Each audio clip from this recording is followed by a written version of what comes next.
إن الحمد لله نحمده ونستعينه ونستغفره ونعوذ بالله من شرور أنفسنا ومن سيئات أعمالنا من يهده الله فلا مضل له ومن يضلل فلا هادي له وأشهد أن لا إله إلا الله وحده لا شريك له وأشهد أن محمدا عبده ورسوله يا أيها الذين آمنوا اتقوا الله حق تقاته ولا تموتن إلا وأنتم مسلمون يا أيها الناس اتقوا ربكم الذي خلقكم من نفس واحدة وخلق منها زوجها وبث منهما رجالا كثيرا ونساء واتقوا الله الذي تساءلون به والأرحام إن الله كان عليكم رقيبا يا أيها الذين آمنوا اتقوا الله وقولوا قولا سديدا يصلح لكم أعمالكم ويغفر لكم ذنوبكم ومن يطع الله ورسوله فقد فاز فوزا عظيما أما بعد فإن خير الحديث كتاب الله وخير الهدي هدي محمد صلى الله عليه وسلم وشر الأمور محدثاتها وكل محدثة بدعة وكل بدعة ضلالة وكل ضلالة في النار قال تعالى أولئك لهم نصيب مما كسبوا واللہ سریع الحساب۔ یہ سورہ بقرہ کی آیت نمبر 202 ہے اور اس آیت کا تعلق ان آیات سے ہے جن آیات کی تفسیر گزشتہ درس میں ہو چکی ہے۔ سب سے پہلے میں اس آیت کا ترجمہ آپ کے سامنے رکھوں گا، اس کے بعد اس آیت کے الفاظ اور اس آیت کی تفسیر کی طرف بڑھیں گے۔ اللہ تعالیٰ فرماتے ہیں اولئک لہم، یہی وہ لوگ ہیں، لہم نصیب، جن کے لیے ایک حصہ ہے، مما کسبوا، اس میں سے جو انہوں نے کمایا، واللہ سریع الحساب، اور اللہ تعالیٰ تیز ترین حساب لینے والا ہے، اللہ تعالیٰ جلد حساب لینے والا ہے۔ اولئک یہ اسم اشارہ ہے، یہ اسم اشارہ کن کی طرف لوٹ رہا ہے، اشارہ کن کی طرف ہو رہا ہے؟ تو اس بارے میں دو احتمال ہیں۔ پہلا احتمال یہ ہے کہ اشارہ ان لوگوں کی طرف ہے جن کا تذکرہ آیت نمبر 201 میں ہوا ہے۔ چنانچہ اللہ تعالیٰ فرماتے ہیں وَمِنْهُمْ مَنْ يَقُولُ رَبَّنَا آتِنَا فِي الدُّنْيَا حَسَنَةً وَفِي الْآخِرَةِ حَسَنَةً وَقِنَا عَذَابَ النَّارِ، لوگوں میں سے کچھ لوگ وہ ہیں جو دعا یوں کیا کرتے ہیں کہ اے ہمارے رب، ہمیں دنیا کی اچھائی دے اور آخرت کی اچھائی دے، اور ہمیں جہنم کے عذاب سے بچا لے۔ آپ غور کریں تو آپ کو پتہ چلے گا کہ یہ وہ لوگ ہیں جو اللہ سے دنیا بھی مانگ رہے ہیں اور اللہ سے آخرت بھی مانگ رہے ہیں، دونوں چیزیں مانگ رہے ہیں۔ تو ممکن ہے کہ یہ اشارہ ان کی طرف ہو، اور دوسرا احتمال یہ ہے کہ اشارہ ان کی طرف بھی ہے اور اس گروہ کی طرف بھی ہے جس کا تذکرہ آیت نمبر 200 میں ہوا ہے۔ اللہ تعالیٰ فرماتے ہیں فَمِنَ النَّاسِ مَن يَقُولُ رَبَّنَا آتِنَا فِي الدُّنْيَا وَمَا لَهُ فِي الْآخِرَةِ مِنْ خَلَاقٍ، کچھ وہ لوگ ہیں جو اللہ تعالیٰ سے دعا کرتے ہوئے کہتے ہیں کہ اے اللہ ہمیں دنیا دے، یعنی کہ اللہ سے دنیا کا سوال کرتے ہیں، آخرت کا سوال نہیں کرتے، اور اللہ نے ان کے بارے میں کہا ہے کہ ان کا آخرت میں کوئی حصہ نہیں ہے، آخرت میں انہیں کچھ بھی ملنے والا نہیں ہے۔ تو اب یہاں پہ ایک احتمال یہ ہے کہ اولئک، یہ اشارہ ان دونوں گروہوں کی طرف ہے، اور دوسرا احتمال یہ ہے کہ یہ اشارہ صرف آخری گروہ کی طرف ہے۔ اگر اشارہ دونوں گروہوں کی طرف ہے تو مطلب یہ ہوگا کہ اولئک لہم نصیب مما کسبوا، دونوں گروہوں کو روز قیامت اپنے اپنے اعمال کے مطابق حصہ ملے گا۔ جنہوں نے اچھے اعمال کیے انہیں اچھا بدلہ ملے گا، جنہوں نے برے اعمال سر انجام دیے انہیں سزا ملے گی۔ تو اللہ تعالی نے دونوں کا تذکرہ کیا ہے، اور یہ بالکل وہی انداز ہوگا جو انداز اللہ رب العزت نے سورہ انعام میں اختیار کیا ہے۔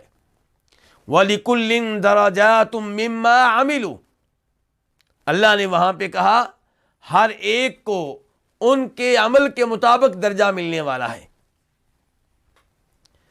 اور اگر ہم یہ کہتے ہیں کہ اولئک، یہ اشارہ صرف آخری گروہ کی طرف ہے، تو آخری گروہ تو بہت اچھا گروہ ہے، جو اللہ سے دنیا بھی مانگتا ہے، اللہ سے آخرت بھی مانگتا ہے، اور اللہ سے پناہ مانگتا ہے کس چیز سے بچنے کے لیے؟ جہنم کے عذاب سے بچنے کے لیے۔ تو اللہ تعالیٰ ان کے بارے میں کہہ رہے ہیں کہ اولئک لہم نصیب مما کسبوا، یہ جو اچھے لوگ ہیں ان کے لیے حصہ ہے ان اعمال کی وجہ سے جو انہوں نے کمائے۔ زیادہ احتمال یہ ہے کہ یہ اشارہ آخری گروہ کی طرف ہے۔ تو اولئک لہم نصیب مما کسبوا، نصیب کا معنی کیا ہوتا ہے؟ حصہ۔ مما، یہ اصل میں کیا تھا؟ من اور ما، من الگ لفظ ہے اور ما الگ لفظ ہے۔ تو ما جو ہے وہ الذی کے معنی میں ہوگا۔ کسبو، انہوں نے کمایا، فعل ماضی ہے جمع کے لیے، اس کا واحد کیا ہوتا ہے؟ کاسبا، اس نے کمایا، کسبو ان سب نے کمایا۔ واللہ سریع الحساب، سریع تیز، جلد، الحساب حساب۔ اب ہم آتے ہیں اس آیت کی تفسیر کی طرف۔ تو اللہ تعالیٰ کہہ رہے ہیں اولئک لہم نصیب مما کسبوا، یہی وہ لوگ ہیں جن کے لیے حصہ ہے مما کسبوا، اس میں سے جو انہوں نے کمایا یا اس کی وجہ سے جو انہوں نے کمایا۔ من جو ہے اس کو تعلیلیہ بھی بنایا جا سکتا ہے، یعنی کہ علت کا معنی دے رہا ہے، سبب کا معنی دے رہا ہے۔ ان کے لیے ایک حصہ ہوگا اس کی وجہ سے جو انہوں نے کمایا، یا ان کے لیے ایک حصہ ہوگا اس میں سے جو انہوں نے کمایا۔ تو اولئک لہم نصیب مما کسبوا، یہی وہ لوگ ہیں جن کے لیے ایک حصہ ہوگا مما، اس کی وجہ سے جو انہوں نے کمایا۔ یہاں پہ کمانے کی نسبت انسان کی طرف ہو رہی ہے، عمل کرنے والے کی طرف ہو رہی ہے، بندے کی طرف ہو رہی ہے۔ تو ان الفاظ میں رد ہو رہا ہے ان گمراہ لوگوں پہ جن کا موقف یہ ہے کہ انسان مجبور محض ہے، انسان سے جو اعمال سرزد ہوتے ہیں اس میں اس کا کوئی عمل دخل نہیں ہے۔ اللہ رب العزت انسان کے عمل کا خالق بھی ہے، اور اللہ رب العزت اس کے اوپر مکمل طور پہ کنٹرول رکھتا ہے۔ انسان کا اس میں کوئی ارادہ نہیں ہے، کوئی اختیار نہیں ہے۔ اور یہ عقیدہ غلط عقیدہ ہے۔ صحیح عقیدہ وہ ہے جو اہل سنت کا ہے۔ وہ کیا عقیدہ ہے؟ کہ انسان کے عمل کا خالق اللہ رب العزت ہے۔ واللہ خلقکم وما تعملون، کہ اللہ تمہارا بھی خالق، تمہارے اعمال کا بھی خالق، لیکن اللہ رب العزت نے انسان کو ارادہ دیا ہے، اختیار دیا ہے، چاہے تو خیر کے اعمال سر انجام دے اور چاہے تو برائی پہ مشتمل اعمال سر انجام دے۔ چونکہ اللہ نے انسان کو ارادہ دیا ہے، اختیار دیا ہے، اسی لیے اللہ تعالیٰ اسے یا جنت میں بھیجیں گے یا جہنم میں بھیجیں گے، یا اسے اجر و ثواب دیں گے یا اسے سزا دیں گے۔ اگر ہم یہ کہیں کہ اعمال کا خالق اللہ ہے اور اللہ نے انسان کو کوئی ارادہ نہیں دیا، کوئی اختیار نہیں دیا، اور پھر ہم یہ بھی عقیدہ رکھیں کہ اللہ تعالیٰ گناہ کرنے والوں کو جہنم میں پھینکے گا، اس کا مطلب یہ نکلے گا کہ نعوذ باللہ اللہ رب العزت ظالم ہے، اور یہ چیز اللہ کے عدل و انصاف کے خلاف ہے۔ تو اللہ تعالیٰ کے عدل و انصاف کا تقاضا یہ ہے کہ یہاں پہ وہ عقیدہ رکھا جائے جو درست عقیدہ ہے، کہ انسان کے اعمال کا خالق تو اللہ ہے، لیکن جب انسان کو عمل کرتا ہے اس میں انسان کے ارادے اور اختیار کا عمل دخل ہوتا ہے۔ اسی لیے اللہ تعالیٰ نے کہا ہے اِنَّا هَدَيْنَاهُ السَّبِيلَ اِمَّا شَاكِرًا وَإِمَّا كَفُورًا، کہ ہم نے انسان کو راستہ دکھا دیا ہے، اب اس کی مرضی ہے، وہ چاہے تو اللہ کا شکر گزار بندہ بن جائے اور چاہے تو اللہ کی ناشکری کی راہ اختیار کرے۔ تو اللہ تعالیٰ فرماتے ہیں اولئک لہم نصیب مما کسبوا، یہی وہ لوگ ہیں کہ ان کے لیے ایک حصہ ہے اس کی وجہ سے جو انہوں نے کمایا۔ من یشفع شفاعۃ حسنۃ یکن لہ نصیب منہا، یہ وہی انداز ہے کہ جو اچھی شفاعت کرے اس کے لیے ایک حصہ ہوگا۔ اللہ تعالیٰ فرماتے ہیں واللہ سریع الحساب، اور اللہ تعالیٰ جلد حساب لینے والا ہے، اللہ تعالیٰ تیز حساب لینے والا ہے۔ سریع الحساب اس کے دو معنی ہو سکتے ہیں۔ پہلا معنی یہ کہ وہ وقت قریب ہے جب اللہ تعالیٰ لوگوں سے حساب لے گا، یعنی کہ وارننگ دی جا رہی ہے کہ اللہ تمہارا حساب لینے والا ہے، تیار ہو جاؤ، گناہوں سے بعد آ جاؤ، گناہوں سے توبہ کر لو، نیکیاں کما لو، کیونکہ اللہ تعالیٰ جلد ہی تم سے حساب لینے والا ہے۔ یعنی کہ آخرت دور نہیں ہے، آخرت قریب ہے۔ اور دوسرا اس کا مطلب یہ ہو سکتا ہے کہ اللہ تعالیٰ جب حساب لے گا تو اللہ تعالیٰ جلدی کے ساتھ حساب لے گا، اس میں کچھ زیادہ وقت نہیں لگے گا، ایک ہی دن میں اللہ ساری دنیا کا حساب لے لے گا۔ تو اس سے پتہ چلے گا اللہ کی قدرت کا۔ تو واللہ سریع الحساب اس کے دونوں معنی مراد ہو سکتے ہیں، اور دونوں معنی ہی صحیح ہیں، کوئی معنی بھی غلط نہیں ہے۔ اس کے بعد اللہ رب العزت ارشاد فرماتے ہیں آیت نمبر 203 میں وَاذْكُرُوا اللَّهَ فِي أَيَّامٍ مَّعْدُودَاتٍ فَمَن تَعَجَّلَ فِي يَوْمَيْنِ فَلَا إِثْمَ عَلَيْهِ وَمَن تَأَخَّرَ فَلَا إِثْمَ عَلَيْهِ لِمَنِ اتَّقَىٰ وَاتَّقُوا اللَّهَ وَاعْلَمُوا أَنَّكُمْ إِلَيْهِ تُحْشَرُونَ۔ وَاذْكُرُوا اللَّهَ، اللہ کو یاد کرو، اللہ کا تذکرہ کرو، اللہ کا ذکر کرو، فی ایام معدودات، گنے ہوئے چند دنوں میں، فمن تعجل فی یومین، پس جو جلدی کر لے، جلدی سے نکل جائے، فی یومین، 2 دنوں میں، جو 2 دنوں کے اندر اندر جلدی سے نکل جائے، فلا اثم علیہ، تو اس پہ کوئی گناہ نہیں ہے۔ ومن تأخر، اور جو تاخیر اختیار کرے، جو لیٹ ہو، فلا اثم علیہ، تو اس پہ بھی کوئی گناہ نہیں ہے۔ لمن اتقى، یہ دونوں باتیں اس شخص کے لیے ہیں جو تقوی اختیار کرے۔ واتقوا اللہ، اور اللہ سے ڈرتے رہو۔ واعلموا، اور جان لو، انکم، کہ بے شک تم، الیہ تحشرون، اسی کی طرف جمع کیے جاؤ گے، اسی کی طرف اکٹھے کیے جاؤ گے۔ یہ تھا اس آیت کا آسان ترجمہ۔ اب ہم آتے ہیں اس آیت کے الفاظ اور مفردات کی طرف۔ وَاذْكُرُوا اللَّهَ، واو کا معنی کیا؟ اور اذکروا فعل امر ہے، جمع کے لیے ہے، تم یاد کرو، تم ذکر کرو، تم تذکرہ کرو۔ اس کا واحد کیا ہے؟ اذکر۔ اچھا، تذکرہ کس کا کرو؟ وَاذْكُرُوا اللَّهَ، اللہ رب العزت کا۔ فی ایام معدودات، فی کا معنی ہوتا ہے میں، ایام یوم کی جمع ہے، دن، معدودات یہ جمع ہے معدودتن کی، گنے ہوئے، شمار کیے گئے۔ فمن تعجل فی یومین فلا اثم علیہ، من کا معنی کیا ہے؟ جو، تعجل یہ فعل ماضی ہے واحد کے لیے، جلدی کر لے، فی یومین 2 دنوں میں، یوم ایک دن، یومین 2 دن۔ فلا اثم علیہ، لا کا معنی کیا ہے؟ نہیں، اثم گناہ، علیہ اس پہ، تو اس پہ کوئی گناہ نہیں ہوگا۔ ومن تأخر، من کا معنی کیا ہے؟ جو، اسم موصول ہے، تأخر فعل ماضی ہے واحد کے لیے، جو تاخیر اختیار کرے، جو لیٹ ہو جائے، فلا اثم علیہ، تو اس پہ بھی کوئی گناہ نہیں ہے۔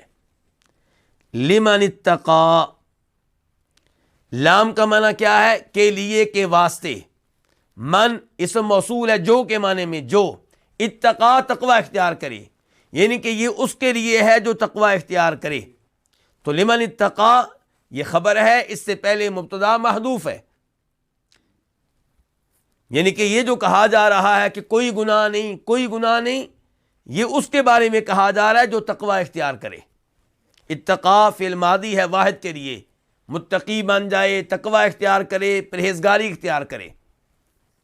واتقوا اللہ واو کا معنی ہے اور، اتقو یہ فعل امر ہے جمع کے لیے، تم ڈرو، تم بچو.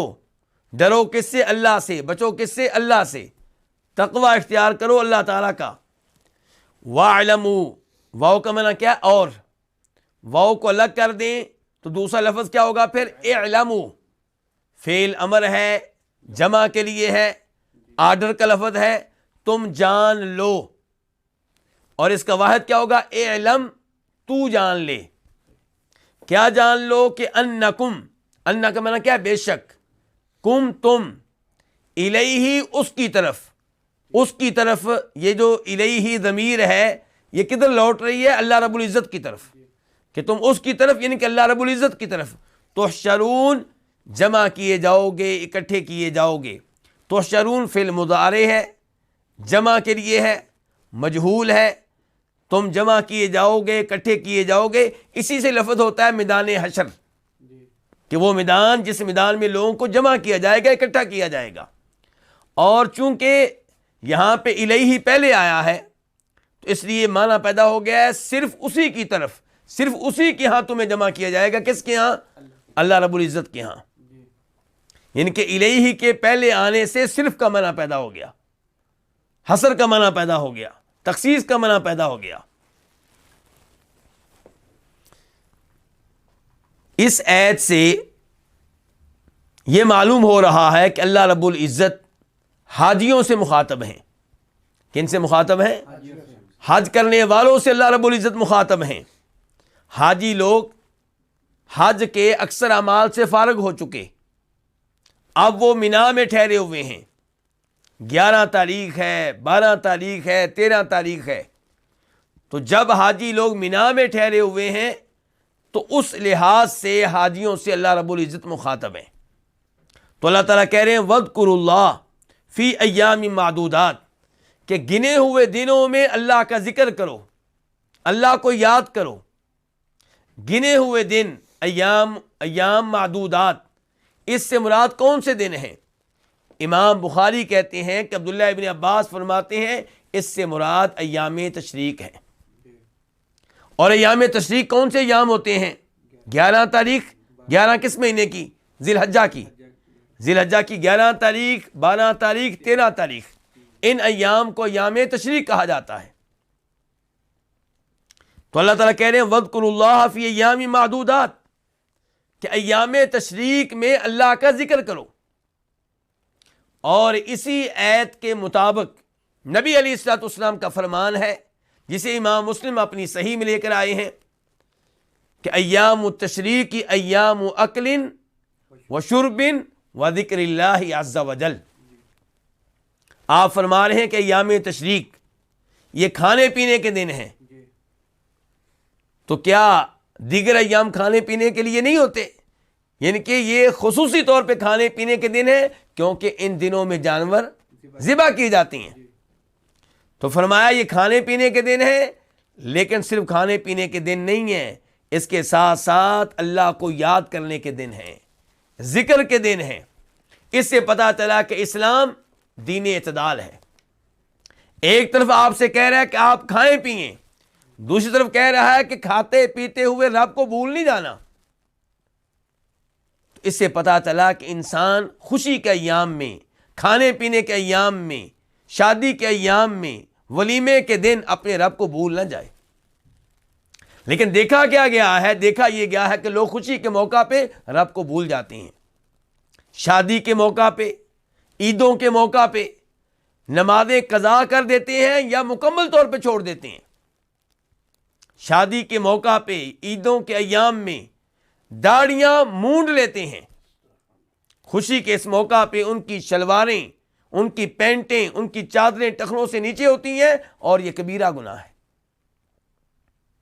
تو دین اسلام کیا کہتا ہے کہ آپ ان ایام میں کھائیں پئیں اور ساتھ ساتھ اللہ کو یاد رکھیں، جس نے آپ کو یہ نعمت دی ہے، جس نے آپ کو یہ دن دیے ہیں، جس نے آپ کو یہ گوشت دیا ہے، جس نے یہ آپ کو جانور دیے ہیں، جس نے آپ کو یہ مال دیا ہے، جس مال کے ذریعے آپ نے جانور خریدے ہیں، اور پھر جس نے آپ کو صحت مند جسم دیا ہے جس کے ساتھ آپ یہ گوشت کھا سکتے ہیں۔ تو فرمایا وَاذْكُرُوا اللَّهَ فِي أَيَّامٍ مَّعْدُودَاتٍ، کہ ایام تشریق میں اللہ تعالیٰ کو یاد رکھو، اللہ تعالیٰ کا ذکر کرو۔ امام بخاری اپنی صحیح میں فرماتے ہیں کہ جناب عمر فاروق رضی اللہ تعالی عنہ ان ایام میں مینا میں اپنے خیمے میں تکبیر کہتے، اللہ اکبر کہتے، تکبیریں کہتے، تو ان کی تکبیروں کی آواز سن کر مسجد والے بھی تکبیریں کہتے، اور پھر جو لوگ بازار میں ہوتے وہ بھی تکبیریں کہتے، تو پورا مینا تکبیروں سے گونجنے لگتا۔ اور امام بخاری اس کے بعد یہ بھی فرماتے ہیں کہ عبداللہ بن عمر رضی اللہ تعالی عنہما مینا میں ہوتے تو تکبیریں کہتے، نمازوں کے بعد تکبیریں کہتے، اٹھتے بیٹھتے تکبیریں کہتے، اپنے بستر پہ ہوتے تو تکبیریں کہتے، یعنی کہ مسلسل تکبیریں کہتے رہتے۔ کون؟ عبداللہ بن عمر رضی اللہ تعالی عنہما۔ تو اس سے پتہ چلا کہ یہ ایام خاص طور پہ اللہ کے ذکر کے ایام ہیں۔ اور ذکر سے یہاں پہ کیا مراد ہے، یہ بھی ایک سوال ہے کہ وَاذْكُرُوا اللَّهَ، اللہ کا ذکر کرو، اس سے کیا مراد ہے؟ ایک مراد اس سے یہ ہو سکتی ہے کہ آپ تکبیریں کہیں، ان ایام کا خاص ذکر کیا ہے؟ تکبیریں۔ مثال کے طور پہ اللہ اکبر، اللہ اکبر، لا الہ الا اللہ واللہ اکبر، تو آپ تکبیریں کہتے نہیں۔ اور دوسرے نمبر پہ ذکر سے مراد یہ ہے کہ ہر وہ قول، ہر وہ عمل جس کے ذریعے اللہ کا قرب حاصل ہو، جس کے ذریعے آپ اللہ کو راضی کر سکیں۔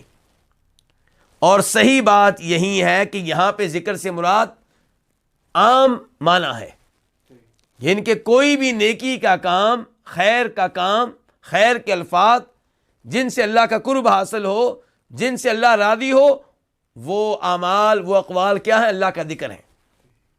مثال کے طور پہ ان ایام میں جانور ذبح کرنا اللہ کا ذکر ہے، جانور ذبح کرتے ہوئے تکبیر پڑھنا اللہ کا ذکر ہے، کنکریاں مارنا تینوں جمرات کو اللہ کا ذکر ہے، اور کنکریاں مارتے ہوئے تکبیریں کہنا اللہ کا ذکر ہے،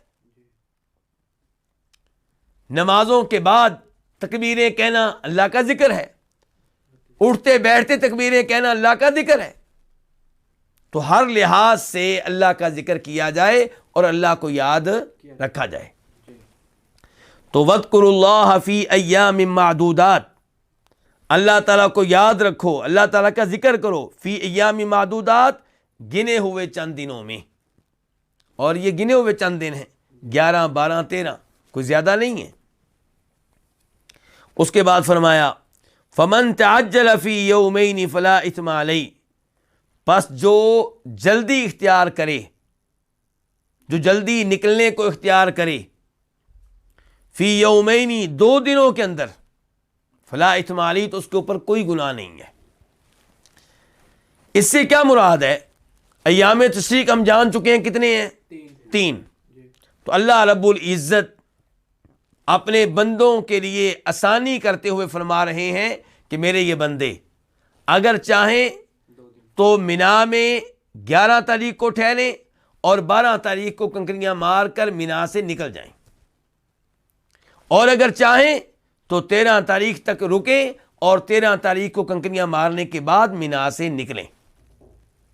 اللہ رب العزت کا عام اصول ہے کہ یرید اللہ بکم الیسر ولا یرید بکم العسر، اللہ تعالیٰ اپنے بندوں کو مشکل میں نہیں ڈالنا چاہتے، اللہ تعالیٰ اپنے بندوں کے ساتھ آسانی کرنا چاہتے ہیں، اور یہ اس کی واضح ترین مثال ہے۔ لیکن جو شخص یہ چاہتا ہے کہ میں جلدی مینا سے نکل جاؤں، اسے چاہیے کہ 12 تاریخ کو زوال کے بعد کنکریاں مار کر سورج غروب ہونے سے پہلے پہلے نکل جائے، کیونکہ اللہ نے کیا کہا ہے؟ فمن تعجل فی یومین، جو جلدی نکلنے کو اختیار کرے 2 دن کے اندر، 2 دن میں اگر سورج غروب ہو گیا اور حاجی ابھی تک مینا میں ہے تو پھر تو تیسرا دن شروع ہو چکا۔ اب اسے چاہیے کہ مینا میں رکے اور 13 تاریخ کی کنکریاں مارنے کے بعد مینا سے جائے۔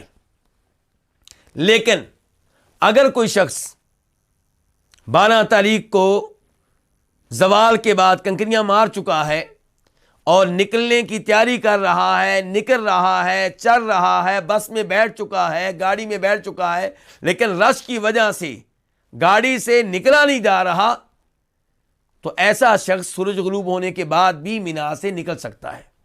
لیکن وہ شخص جو 12 تاریخ کو سورج غروب ہوتے وقت مینا میں تھا اور جب سورج غروب ہوا اس وقت تک اس کے نکلنے کا ارادہ نہیں تھا، اس پہ واجب ہے کہ اب وہاں پہ رہے اور اب نکلنے کی کوشش نہ کرے۔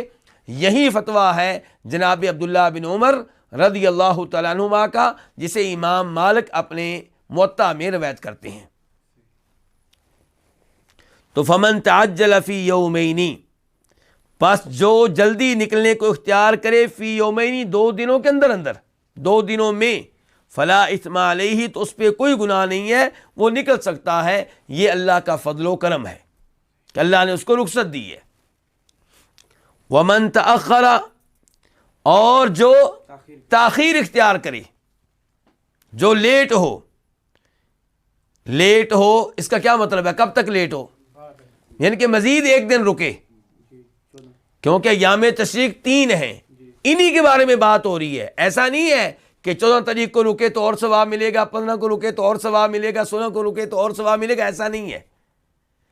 تاخیر کرنے والا مزید 1 دن رک سکتا ہے، اور ہمارے نبی علیہ الصلوۃ والسلام نے تاخیر کو منتخب فرمایا تھا۔ آپ 13 تاریخ تک رہے، 13 تاریخ کو کنکریاں مارنے کے بعد آپ مینا سے نکلے تھے، اور یہ بات معلوم رہے کہ 11، 12، 13 کو کنکریاں زوال شمس کے بعد ماری جائیں گی۔ آپ یوں بھی کہہ سکتے ہیں کہ ظہر کی اذان کے بعد ماری جائیں گی، ظہر کی اذان کے بعد ماری جائیں، اور اس کے بعد آپ 12 کو مینا سے نکلنا چاہیں تو 12 کو نکل سکتے ہیں، 13 کو نکلنا چاہیں تو 13 تاریخ کو نکل سکتے ہیں۔ لیکن زوال سے پہلے کنکریاں مارنا، اگرچہ کئی علماء کرام نے اس کا فتویٰ دیا ہے، لیکن یہ چیز نبی علیہ الصلوۃ والسلام سے ثابت نہیں ہے، اس سے گریز کرنا چاہیے، اس سے بچنا چاہیے۔ تو اللہ تعالیٰ فرما رہے ہیں ومن تأخر، اور جو تاخیر اختیار کرے، جو لیٹ ہو، یعنی کہ تیسرے دن تک لیٹ ہو، 13 تاریخ تک لیٹ ہو، فلا اثم علیہ، تو اس پہ بھی کوئی گناہ نہیں ہے۔ لمن اتقا، اللہ تعالیٰ فرماتے ہیں کہ یہ جو ہم کہہ رہے ہیں کہ آپ 12 کو نکل جائیں یا 13 کو نکل جائیں، دونوں صورتوں میں کوئی گناہ نہیں ہے۔ گناہ اس پہ نہیں ہے جو تقوی اختیار کرے، حج کرے اللہ سے ڈرتے ہوئے، حج کرے اس حال میں کہ اس نے نبی علیہ الصلوۃ والسلام کا طریقہ اختیار کیا ہو، حج کرے اس حال میں کہ اس نے حج کے فرائض اور واجبات کو اپنایا ہو، حج کرے اس حال میں کہ جو کام حج کے دوران حالت احرام میں ممنوع تھے ان سے دور رہا ہو، حج کرے اس حال میں کہ وہ کام جو 24 گھنٹے حرام ہوتے ہیں ان سے بھی دور رہا ہو۔ ایک شخص 13 تاریخ تک مینا میں رکتا ہے اور یہ کہتا ہے کہ نبی علیہ السلام کی سنت ہے کہ 13 تاریخ تک رکا جائے، رکتا ہے اور یہ سمجھتا ہے کہ مجھے مزید ثواب ملے گا، لیکن دوران حج اللہ سے ڈرتا نہیں ہے، حرام امور کا ارتکاب کرتا ہے، حج کے دوران داڑھی مونڈ رہا ہے، حج کے دوران شلوار ٹخنوں سے نیچے رکھتا ہے، حج کے دوران بار بار غیر عورتوں کو دیکھتا ہے، حج کے دوران موبائل کے ذریعے گندی تصویریں دیکھتا ہے، حج کے دوران تقوی اختیار نہیں کرتا تو وہ تو گنہگار ہوگا، اس کا حج خطرے میں ہے۔ تو اللہ تعالیٰ کہتے ہیں لیکن وہ شخص جو دوران حج مجھ سے ڈرتا رہے، تقوی اختیار کرے، جن چیزوں کے کرنے کا میں نے حکم دیا ہے انہیں بجا لائے، جن چیزوں سے روکا ہے ان سے دور رہے، تو اس پہ کوئی گناہ نہیں ہے، چاہے 12 تاریخ کو نکلے چاہے 13 تاریخ کو نکلے۔ واتقوا اللہ، اللہ تعالیٰ فرماتے ہیں اللہ تعالیٰ سے ڈرو، تقوی اختیار کرو۔ اور تقوی کا معنی کیا ہے کہ ایسی آڑ اختیار کرنا، ایسی ڈھال پکڑ لینا جو آپ کو اللہ کے عذاب سے بچا سکے۔ اپنے انسانی دشمن سے بچنے کے لیے پولیس کے لوگ، فوج کے لوگ کس چیز کو استعمال کرتے ہیں؟ ڈھال کو۔ تو اللہ تعالیٰ کے عذاب سے بچنے کے لیے آپ ڈھال کو استعمال کریں۔ یہ ڈھال کیا ہوگی کہ جس چیز کے کرنے کا اللہ نے حکم دیا وہ آپ کیجئے۔ اللہ کہتے ہیں نماز پڑھو، نماز پڑھیے۔ اللہ تعالیٰ کہتے ہیں حج کرو، آپ حج کریں۔ اللہ نے کہا روزے رکھو 30 دن کے، آپ روزے رکھیں۔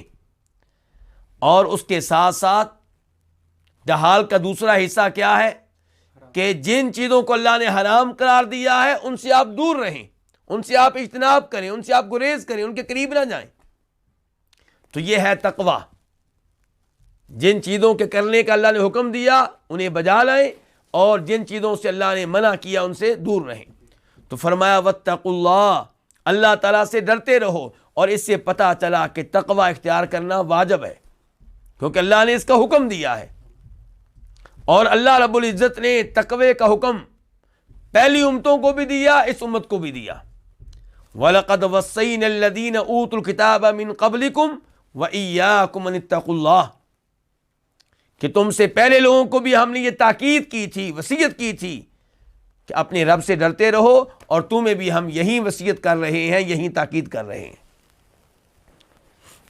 وَاعْلَمُوا أَنَّكُمْ إِلَيْهِ تُحْشَرُونَ، اور تم جان لو کہ بے شک تم اسی کے ہاں جمع کیے جاؤ گے، اسی کے ہاں اکٹھے کیے جاؤ گے۔ ان الفاظ کا پہلے حکم سے کیا تعلق ہے؟ پہلا حکم تھا کہ اللہ سے ڈرتے رہو، دوسرا حکم یہ ہے کہ جان لو کہ تمہیں اللہ کے پاس جمع کیا جائے گا۔ انسان ہو سکتا ہے یہ کہے کہ تقوی اختیار کرنا میرے لیے مشکل ہے، اللہ نے بہت سارے آرڈرز دیے ہیں، اوامر دیے ہیں، سب کے اوپر عمل کرنا میرے لیے مشکل ہے، اللہ نے کئی چیزوں کو حرام قرار دیا، ان سب سے بچنا میرے لیے مشکل ہے۔ تو اللہ نے یہ الفاظ استعمال کر کے اس مشکل کو آسان کر دیا ہے۔ جب آپ کے ذہن میں یہ بات رہے گی کہ میں نے اللہ کے سامنے پیش ہونا ہے، اللہ کے سامنے حاضر ہونا ہے، اللہ کو حساب کتاب دینا ہے، پھر تقوی اختیار کرنا آسان ہو جائے گا، پھر نماز پڑھنا آسان ہو جائے گا، پھر 30 روزے رکھنا آپ کے لیے آسان ہو جائے گا، پھر گناہوں سے بچنا آسان ہو جائے گا، بدکاری سے دور رہنا آسان ہو جائے گا، شراب سے دور رہنا آسان ہو جائے گا۔ تو یہ اللہ کی وارننگ ہے، وَاعْلَمُوا، اور جان لو کہ تم نے اللہ کے سامنے پیش ہونا ہے، اللہ کے سامنے اکٹھے ہونا ہے۔ اس سے یہ پتہ چلا کہ آخرت، عقیدہ آخرت، اسے ذہن میں رکھنا نہایت ضروری ہے۔ یہ آپ کے لیے نیکیاں کرنا آسان کر دے گا اور گناہوں سے بچنا آسان کر دے گا۔ اسی لیے اللہ رب العزت بہت سے مقامات پہ تذکرہ کرتے ہیں الایمان باللہ کا، اور دوسرے نمبر پہ الایمان بالیوم الآخر کا، یعنی کہ اللہ پہ ایمان لانا اور آخرت پہ ایمان لانا۔ حالانکہ ایمان لانا نہایت ضروری ہے، کن پہ؟ فرشتوں پہ، آسمانی کتابوں پہ، انبیاء کرام علیہم الصلوۃ والسلام پہ، تقدیر پہ۔ لیکن اللہ رب العزت بہت سے مقام پہ یہ کہتے ہیں کہ جو اللہ پہ ایمان لاتا ہے اور آخرت پہ ایمان لاتا ہے وہ یہ کرے۔ نبی علیہ الصلوۃ والسلام بہت سی حدیث میں کہتے ہیں کہ جس کا اللہ پہ اور آخرت پہ ایمان ہے وہ یہ کرے، یعنی کہ وہاں پہ صرف 2 چیزوں کا تذکرہ ہو رہا ہوتا ہے، ایک اللہ پہ اور ایک آخرت پہ. کیوں؟ کیونکہ اللہ پہ ایمان اور آخرت پہ ایمان یہ آپ کو آمادہ کرے گا، آپ کو قائل کرے گا کس چیز پہ؟ نیکیاں اختیار کرنے پہ اور گناہوں سے بچنے پہ. تو فرمایا واتقوا اللہ، اللہ سے ڈرو، واعلموا، اور جان لو، یعنی کہ بات اچھی طرح جان لو، ذہن نشین کر لو، اپنے دماغ میں یہ بات رکھا کرو کہ تم نے الیہ تحشرون، اللہ ہی کے پاس جمع ہونا ہے، اللہ ہی کے پاس اکٹھے ہونا ہے. کب؟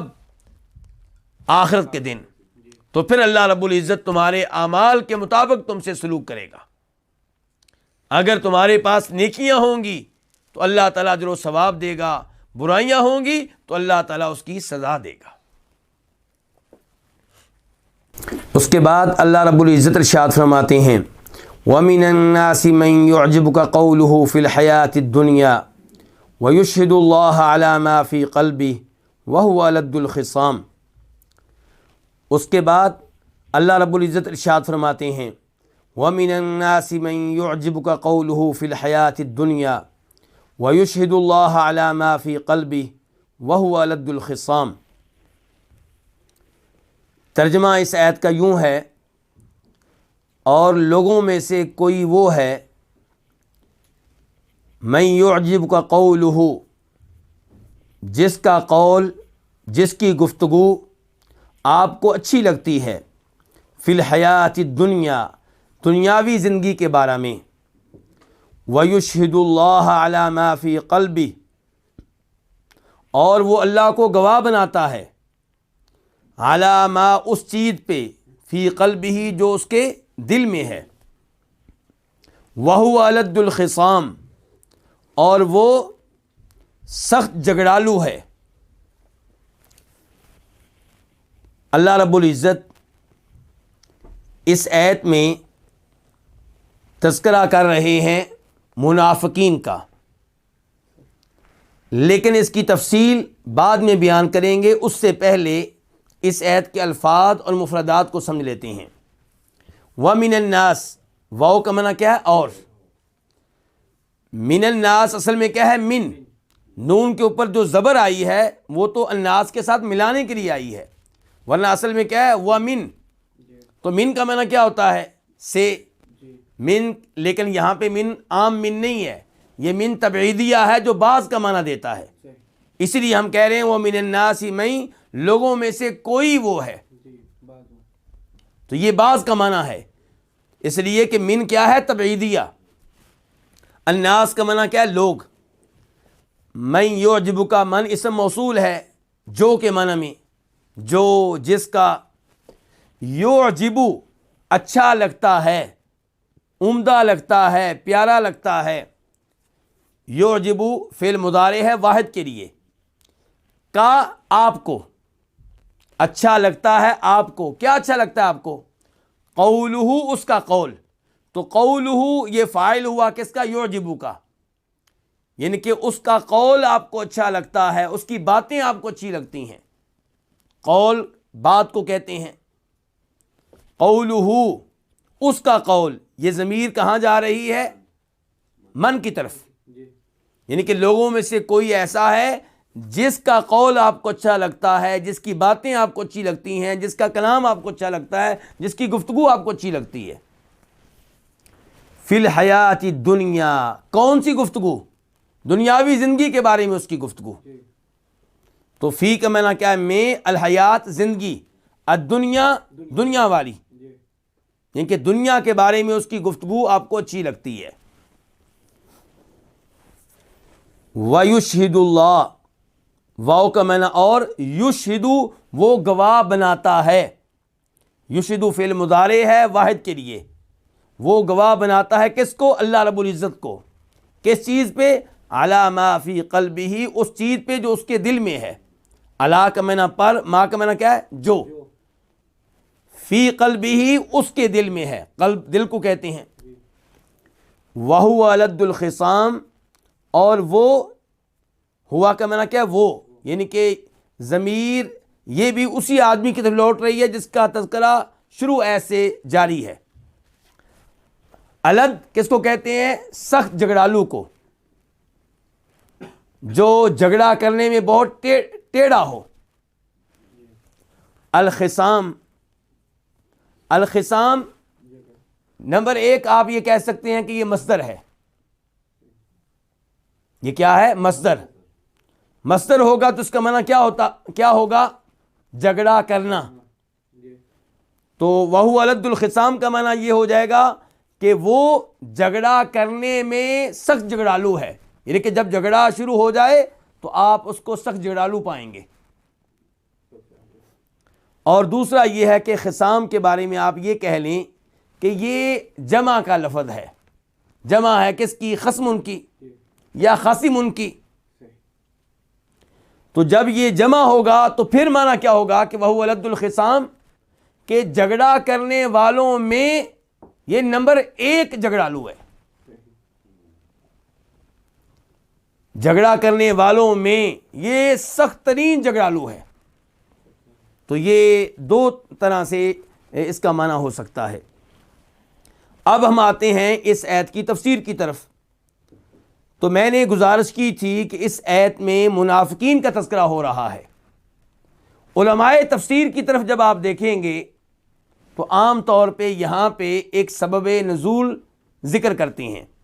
سبب نزول، شان نزول، وہ کیا ہے کہ امام سدی فرماتے ہیں کہ یہ آیت نازل ہوئی ہے اخنس بن شریق ثقفی کے بارے میں۔ یہ آدمی مدینہ میں آیا اور اس نے یہ ظاہر کیا کہ میں مسلمان ہو رہا ہوں۔ نبی علیہ الصلوۃ والسلام کو اس کی گفتگو بڑی پیاری لگی، بڑی اچھی لگی، اور اس نے بڑی قسمیں دیں کہ میں دل سے مسلمان ہو رہا ہوں، میرے دل میں کوئی کھوٹ نہیں ہے۔ جب وہ مدینہ سے واپس جانے لگا تو اس نے مسلمانوں کے باغات اور ان کے درختوں کو آگ لگا دی، اور مسلمانوں کے گدھے انہیں اس نے ہلاک کر دیا۔ تو اللہ رب العزت نے یہ آیت اس کے بارے میں نازل کی ہے۔ لیکن یہ شان نزول، یہ سبب نزول صحیح سند کے ساتھ ثابت نہیں ہے۔ اور میں یہاں پہ گزارش کرنا چاہوں گا کہ کئی ایک کتب تفسیر ایسی ہیں جن میں کئی ایک آیات کے شان نزول لکھے ہوتے ہیں۔ شان نزول کے بارے میں کئی روایات درج کی گئی ہوتی ہیں، لیکن عام طور پہ یہ روایات ثابت نہیں ہوتی۔ تو اس لیے ایسی روایات پہ اعتماد کرنے سے پہلے تحقیق کر لینی چاہیے۔ پہلے اس کے کہ آپ ایسی روایات پہ اعتماد کریں، ان کے مطابق قرآن کی تفسیر کریں، اس سے پہلے آپ تحقیق کر لیں کہ کیا یہ روایت، یہ شان نزول، یہ سبب نزول ثابت ہے یا نہیں۔ کہیں کہیں پہ شان نزول پہ مشتمل واقعات ثابت ہوتے ہیں، شان نزول پہ مشتمل روایات ثابت ہوتی ہیں، لیکن عام طور پہ ایسا نہیں ہوتا۔ یہاں پہ بھی آپ نے دیکھا کہ یہ اخنس بن شریق ثقفی کے بارے میں جو کہا گیا ہے کہ یہ آیت اس کے بارے میں نازل ہوئی ہے، یہ چیز ثابت نہیں ہے، اگرچہ اسے امام طبری اپنی تفسیر میں لے کر آئے ہیں، اور امام طبری بہت بڑا نام ہے، مفسرین کے امام ہیں، اور ان کی تفسیر شاندار، بہت ہی عمدہ ہے۔ لیکن امام طبری رحمہ اللہ جب ایسی چیز ذکر کرتے ہیں تو اس کی سند بھی بیان کر دیتے ہیں، یعنی کہ اب پڑھنے والے کی ذمہ داری ہے کہ وہ اس سند کو چیک کرے اور اس اعتبار سے اس روایت کے اوپر یقین کرے یا اس کو رد کر دے، ریجیکٹ کر دے۔ تو اس لیے صحیح بات یہ ہے کہ یہ آیت اور اس کے بعد میں جو دو آیتیں ہیں یہ عام منافقین کے بارے میں ہیں۔ ان آیتوں میں منافقین کے 5 اوصاف بیان ہوئے ہیں، ان کی 5 بری عادتیں ذکر ہوئی ہیں، ان کی 5 خصلتیں ذکر ہوئی ہیں۔ چنانچہ اللہ تعالیٰ فرماتے ہیں وَمِنَ النَّاسِ مَن يُعْجِبُكَ قَوْلُهُ، لوگوں میں سے کوئی ایسا ہے جس کی گفتگو آپ کو اچھی لگتی ہے، لیکن کون سی گفتگو؟ دنیاوی زندگی کے بارے میں، کیونکہ اللہ تعالیٰ فرماتے ہیں سورہ روم میں يَعْلَمُونَ ظَاهِرًا مِنَ الْحَيَاةِ الدُّنْيَا وَهُمْ عَنِ الْآخِرَةِ هُمْ غَافِلُونَ، کہ جو لوگ مسلمان نہیں ہیں، جو لوگ کافر ہیں، دنیاوی زندگی کے ظاہر کو کچھ نہ کچھ جانتے ہیں، لیکن آخرت کے اعتبار سے مکمل طور پہ غافل اور لا علم ہیں۔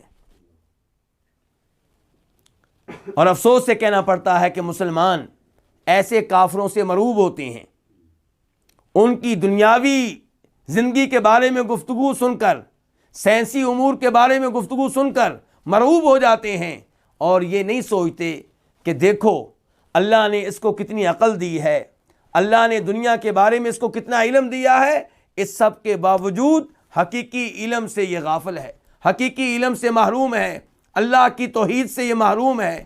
اس کے اوپر تو افسوس کا اظہار کرنا چاہیے، بجائے اس کے کہ آپ اس کے اوپر رشک کریں۔ تو وَمِنَ النَّاسِ مَن يُعْجِبُكَ قَوْلُهُ فِي الْحَيَاةِ الدُّنْيَا، تو یہ پہلا وصف بیان ہوا ہے منافقین کا، کہ منافقین میں سے کئی لوگ ایسے ہیں جن کی دنیاوی زندگی کے بارے میں گفتگو آپ کو حیران کر دے گی، آپ اس سے متاثر ہو جائیں گے، آپ کو بڑی عمدہ لگے گی۔ اور دوسرے نمبر پہ کیا کہ وَيُشْهِدُ اللَّهَ عَلَى مَا فِي قَلْبِهِ، اور وہ اللہ کو گواہ بناتا ہے اس پہ جو اس کے دل میں ہے۔ اس کا کیا مطلب ہے؟ یعنی کہ وہ قسمیں دے گا کہ میں کیا ہوں، میں مسلمان ہوں، وہ قسمیں دے گا کہ میں محمد الرسول اللہ صلی اللہ علیہ وسلم کو اپنا رسول مانتا ہوں، لیکن یہ اس کی قسمیں جھوٹی ہوں گی۔ اللہ تعالیٰ فرماتے ہیں سورہ منافقون کے آغاز میں، اذا جاءك المنافقون قالوا نشهد انك لرسول الله والله يعلم انك لرسول والله يشهد ان المنافقين لكاذبون، کہ جب آپ کے پاس منافق آتے ہیں تو کہتے ہیں کہ ہم گواہی دیتے ہیں، ان کی قسمیں دیتے ہیں کہ آپ اللہ کے رسول ہیں۔ اللہ تعالیٰ فرماتے ہیں کہ اللہ کو معلوم ہے کہ آپ اللہ کے رسول ہیں، کیونکہ اللہ نے آپ کو رسول بنایا ہے، لیکن اللہ تعالیٰ جہاں آپ کی رسالت کی حقانیت کا اعلان کرتا ہے، وہاں اللہ تعالیٰ آپ کو اس بات سے بھی آگاہ کر رہا ہے کہ یہ منافق جھوٹے ہیں۔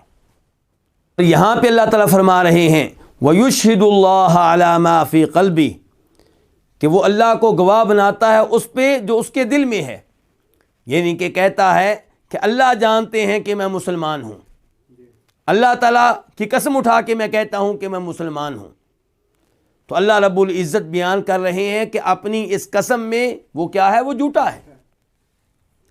اور اس جملے کا ایک اور مفہوم بھی ہو سکتا ہے، وہ کیا کہ وَيُشْهِدُ اللَّهَ عَلَى مَا فِي قَلْبِهِ، کہ وہ اللہ کو گواہ بنا رہا ہے اس منافقت پہ جو اس کے دل میں ہے۔ ظاہر یہ کر رہا ہے کہ میں مسلمان ہوں، لیکن اللہ رب العزت کو معلوم ہے کہ وہ منافقت پہ ڈٹا ہوا ہے، اور اپنی منافقت کو اس لحاظ سے اللہ تعالیٰ کو اپنی اس منافقت پہ وہ گواہ بنا رہا ہے۔ روز قیامت اللہ رب العزت بتائیں گے کہ یہ تو منافق تھا۔ وَيُشْهِدُ اللَّهَ عَلَى مَا فِي قَلْبِهِ وَهُوَ أَلَدُّ الْخِصَامِ، کہ جب جھگڑا ہو تو آپ اسے سخت ترین جھگڑالو پائیں گے۔ اور اللہ رب العزت کو وہ لوگ جو بحث و مباحثہ میں، گفتگو میں ٹیڑھا پن اختیار کریں ناپسند ہیں۔ امام بخاری روایت کرتے ہیں ام المؤمنین عائشہ رضی اللہ تعالی عنہا سے کہ فرمایا نبی علیہ الصلوۃ والسلام نے کہ ابغض الرجال الی اللہ، کہ مردوں میں سے جو مرد اللہ تعالیٰ کو سب سے بڑھ کر برے لگتے ہیں وہ کون سے ہیں؟ یہی جو جھگڑا کرتے ہوئے ٹیڑھا پن اختیار کرتے ہیں، سخت ترین جھگڑالو ہوتے ہیں۔ تو یہ ایک برا وصف ہے، یہ بری عادت ہے کہ جب بحث و مباحثہ ہو جائے، کہیں لڑائی جھگڑا ہو جائے تو آپ حد سے تجاوز کریں۔ اور یہ منافقین کے اوصاف میں سے ایک وصف ہے جس کا تذکرہ حدیث میں بھی آیا ہے۔ فرماتے ہیں نبی علیہ الصلوۃ والسلام، بخاری شریف کی حدیث ہے کہ وَإِذَا خَاصَمَ فَجَرَ، کہ منافق جب کبھی لڑائی جھگڑا کرتا ہے، بحث و مباحثہ کرتا ہے، تو فسق و فجور کی راہ اختیار کرتا ہے، گالیاں دے گا، بکواس کرے گا۔ تو یہ مسلمان کے اوصاف نہیں ہوتے۔ اس کے بعد اللہ تعالیٰ فرماتے ہیں آیت نمبر 205 میں وَإِذَا تَوَلَّى سَعَى فِي الْأَرْضِ لِيُفْسِدَ فِيهَا وَيُهْلِكَ الْحَرْثَ وَالنَّسْلَ وَاللَّهُ لَا يُحِبُّ الْفَسَادَ. اور جب یہ پھرتا ہے، واپس ہوتا ہے، تو زمین میں دوڑ دھوپ کرتا ہے،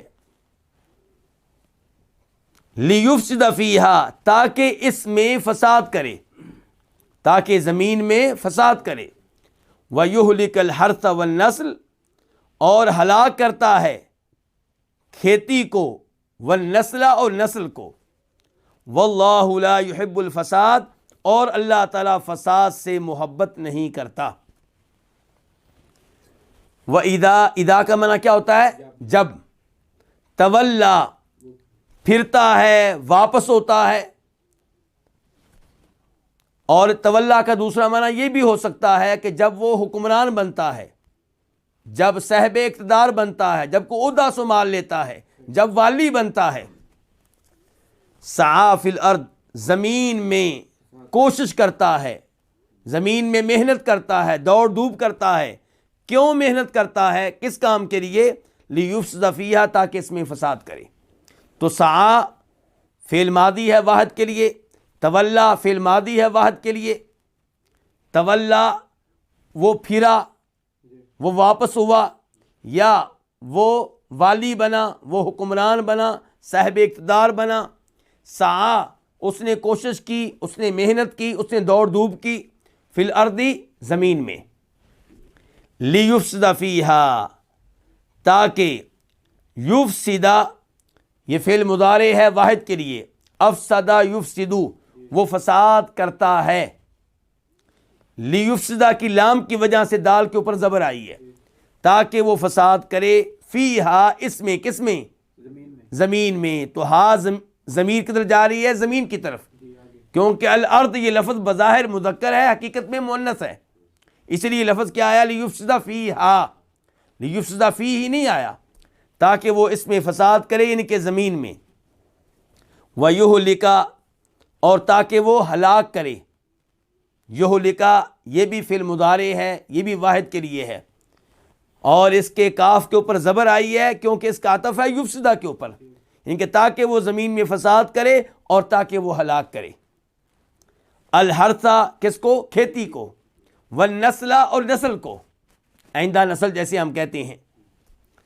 واللہ، اور اللہ تعالیٰ، لا یحب، محبت نہیں کرتا. کس سے محبت نہیں کرتا؟ الفساد، فساد سے. یہ بات پہلے ذکر ہو چکی ہے کہ یہاں پہ تذکرہ ہو رہا ہے منافقین کا، تذکرہ ہو رہا ہے منافقین کی بری عادات کا. اللہ رب العزت نے ان کی 3 آیتیں ذکر کی تھیں آیت نمبر 204 میں، اور اس آیت میں جو ابھی ہم نے پڑھی ہے اللہ نے ان کی ایک اور بری عادت کا تذکرہ کیا ہے. اور وہ کیا؟ کہ یہ زمین میں فساد کرنے والے ہیں، یہ کھیتیوں کو تباہ و برباد کرنے والے ہیں، یہ جانوروں کو تباہ و برباد کرنے والے ہیں. تو اللہ تعالیٰ فرماتے ہیں وَإِذَا تَوَلَّا، اور جب یہ حکمران بن جاتا ہے، کو عہدہ سنبھال لیتا ہے، صاحب حیثیت بن جاتا ہے، یا جب مسلمانوں سے واپس جاتا ہے، نبی علیہ السلام کے پاس آتا ہے، ایمان کا دعویٰ کرتا ہے اور پھر واپس جاتا ہے، تو واپس جا کر بری حرکتیں کرتا ہے، فساد کرتا ہے، محنت کرتا ہے، تگ و دو کرتا ہے، خیر کے لیے نہیں، فساد کے لیے. سعی فی الارض، زمین میں تگ و دو کرتا ہے، محنت کرتا ہے، کوشش کرتا ہے، حرکت کرتا ہے. مقصد کیا ہوتا ہے؟ لیفسد فیہا، ساری کوششوں کا مقصد، ساری تگ و دو کا مقصد، ساری محنت کا مقصد زمین میں فساد کرنا. اور فساد کیسے؟ گناہوں کا ارتکاب کر کے. بدکاری کرنا فساد ہے، قتل و غارت کرنا کیا ہے؟ فساد ہے. شراب پینا کیا ہے؟ فساد ہے. ہر گناہ فساد ہے، اور شرک سب سے بڑا فساد ہے. تو لیفسد فیہا، تو اس کی کوششیں، منافق کی کوششیں کیوں ہوتی ہیں؟ گناہوں کا ارتکاب کرنے کے لیے، کفر کا ارتکاب کرنے کے لیے. وَيُهْلِكَ الْحَرْثَ وَالنَّسْلَ، اور وہ تباہ و برباد کرتا ہے کھیتی کو، والنسل، اور جانوروں کو، یعنی کہ بغیر کسی وجہ کے جانوروں کو قتل کر رہا ہوتا ہے، یہ ان کی حرکتیں ہوتی ہیں۔ واللہ لا يحب الفساد، اور اللہ تعالیٰ فساد سے محبت نہیں کرتا۔ اس جملے سے سب سے پہلے یہ پتہ چلا کہ اللہ کی صفات میں سے ایک صفت یہ ہے کہ اللہ تعالیٰ کئی چیزوں سے محبت کرتا ہے، اسی لیے یہاں پہ کہا گیا فساد سے محبت نہیں کرتا۔ اس کا مطلب یہ ہے کہ اللہ تعالیٰ کس سے محبت کرتا ہے؟ خیر سے محبت کرتا ہے، اللہ تعالیٰ حق سے محبت کرتا ہے۔ اور قرآن کریم کی کئی آیات سے اور نبی علیہ الصلوۃ والسلام کی کئی احادیث سے ثابت ہے کہ اللہ رب العزت محبت کرنے والے ہیں، لیکن ہر چیز سے نہیں، ہر انسان سے نہیں، ہر عمل سے نہیں۔ اللہ تعالیٰ محبت کرتے ہیں کن سے؟ ان اللہ یحب التوابین، اللہ تعالیٰ محبت کرتے ہیں ان سے جو کثرت سے توبہ کرنے والے ہوں۔ ویحب المتطہرین، اللہ تعالیٰ محبت کرتے ہیں ان سے جو طہارت کا اہتمام کرنے والے ہوں، پلیت چیزوں سے دور رہنے والے ہوں۔ اللہ تعالیٰ محبت کرتا ہے کن سے؟ ان اللہ یحب المقسطین، عدل و انصاف کا اہتمام کرنے والوں سے اللہ محبت کرتا ہے۔ اللہ محبت کرتا ہے اپنے انبیاء سے علیہم الصلوۃ والسلام۔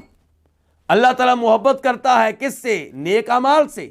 اللہ نماز سے محبت کرتا ہے، اللہ روزوں سے محبت کرتا ہے، اللہ حج سے محبت کرتا ہے، اللہ تلاوت سے محبت کرتا ہے، اللہ تفسیر سے محبت کرتا ہے، اللہ اذکار سے محبت کرتا ہے۔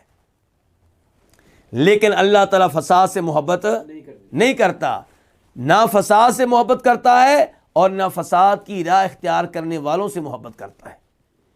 تو اللہ تعالیٰ ابلیس سے محبت نہیں کرتا، بلکہ اللہ تعالیٰ ابلیس سے نفرت کرتا ہے، ابلیس کے چیلوں سے اللہ نفرت کرتا ہے، ابلیس کے کام اور اعمال سے اللہ نفرت کرتا ہے۔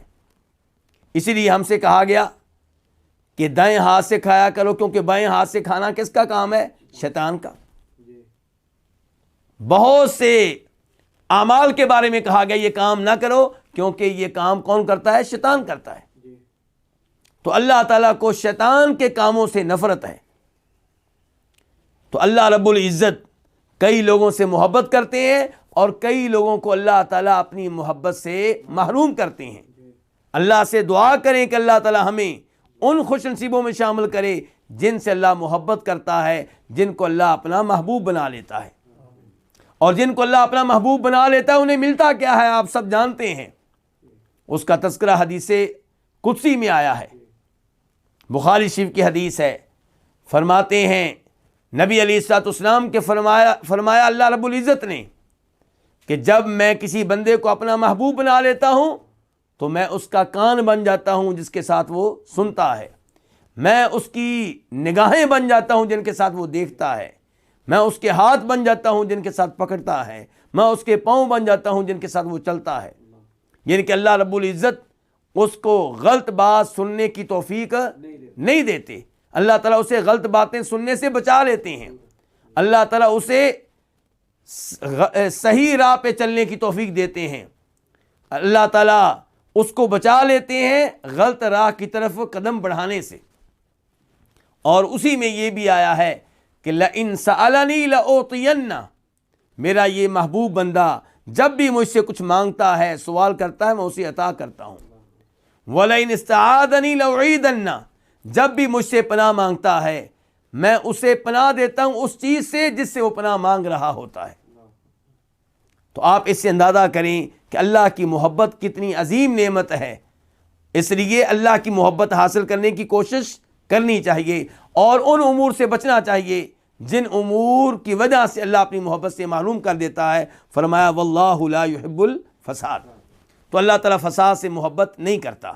تو اللہ رب العزت کی محبت اس کا یہاں پہ اثبات ہے، اور یہ جملہ ثابت کر رہا ہے کہ ان لوگوں کا عقیدہ غلط ہے جو کہتے ہیں کہ محبت سے مراد اللہ کا ارادہ ہے، یا جو کہتے ہیں کہ محبت سے مراد یہ ہے کہ اللہ تعالیٰ اجر و ثواب دیتا ہے۔ صحیح بات یہ ہے کہ اللہ تعالیٰ حقیقی معنوں میں محبت کرتا ہے، اور کئی لوگوں کو حقیقی معنوں میں اللہ تعالیٰ اپنی محبت سے محروم کر دیتا ہے۔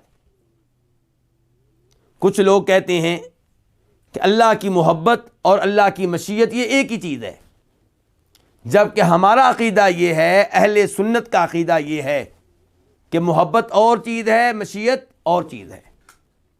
مثالوں کے ذریعے بات واضح ہو جائے گی۔ نماز سے اللہ محبت بھی کرتا ہے۔ جب میں نماز پڑھتا ہوں، آپ نماز پڑھتے ہیں، تو اللہ تعالیٰ اس عمل سے محبت بھی کرتے ہیں، اور اس میں اللہ تعالیٰ کا ارادہ اور اللہ کی مشیت بھی ہے۔ لیکن جب کوئی گناہ کرتا ہے تو اس میں اللہ کی مشیت ہے، اللہ کا ارادہ ہے، اس میں اللہ کی محبت نہیں ہے۔ تو جب بھی گناہ ہوتا ہے تو اس گناہ میں اللہ کا ارادہ ہوتا ہے، اللہ کی مشیت ہوتی ہے، لیکن اس میں اللہ کی محبت نہیں ہوتی۔ وہ لوگ گمراہ ہوئے جو کہتے ہیں کہ گناہ اللہ کے ارادے کے بغیر ہوتا ہے، اللہ کی مشیت کے بغیر ہوتا ہے، اور یہ گمراہی کا راستہ اختیار کیا کنہوں نے؟ معتزلہ نے۔